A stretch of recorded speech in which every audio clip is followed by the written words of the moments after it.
LPG সিলিন্ডারের gas মিশ্রণে অনুপাত ঠিক না থাকার জন্য বাড়ছে দুর্ঘটনার ঝুঁকি।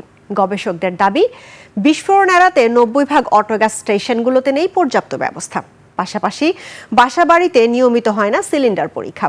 এলপিজি খাতের সুরক্ষা ও প্রতিবন্ধকতা বিষয়ক আলোচনায় এসব তথ্য জানানো হয়। সাদাত হাবিবি সেতুর রিপোর্টে থাকছে বিস্তারিত। 2024 সালের রাজধানীর বেলি রোডের আগুনে প্রাণ হারান 46 জন। একই বছর গাজীপুরে আরেকটি দুর্ঘটনায় মারা যান 16 জন। ভয়াবহ এসব দুর্ঘটনার পেছনেই ছিল এলপিজি সিলিন্ডারের লিকেজ। ফায়ার সার্ভিস ও সিভিল ডিফেন্সের তথ্য বিশ্লেষণ করে দেখা যায় 2025 সালের সারা দেশে আগুনের ঘটনা ছিল 27,059টি। এসব ঘটনায় মৃত্যু হয় 85 জনের, আহত হন 267 জন।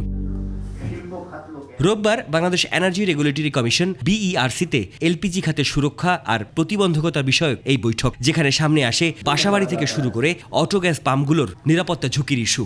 Approximately 90% of the auto gas station reportedly operating without valid explosive department license. 10 কোটি টাকা খরচ করতেছেন, 5 লাখ টাকা খরচ করতেছেন না, বিকজ আপনার ইমার্জেন্সি শাটডাউন সিস্টেম না হলেও হয়তো চলবে। আজকে যে আমরা এই গোল টিভিতে আলোচনা করছি, আমরা দেশের সুশীল সমাজ, দেশের রেগুলেটরি বডি, আমাদের বাসায় কয়জনের এই সিলিন্ডারের জন্য নিরাপত্তা ব্যবস্থা আছে? ফায়ার এক্সটিংগুইশার আছে কয়জনের বাসায়?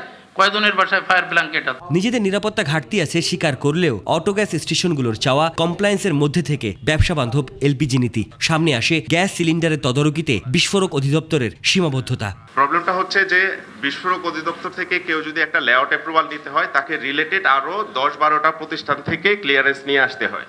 এখন সেই ক্ষেত্রে সেই টাইমটা যদি এখানে কাউন্ট করা হয়, আমি মনে করি এটা আমাদের উপর অবিচার করা হবে। এই নীতিমালাটা এতই ত্রুটিপূর্ণ যে আসলে এই নীতিমালা কমপ্লাই করে আমার মনে হয় যদি কেউ চাইতো এখনো একটা এলপিজি স্টেশনও এস্টাবলিশ করা সম্ভব হতো না। এ সময় এলপিজি অপারেটরস অ্যাসোসিয়েশনের পক্ষ থেকে খাস সংশ্লিষ্ট সবাইকে কমপ্লায়েন্স মানার আহ্বান জানানো হয়।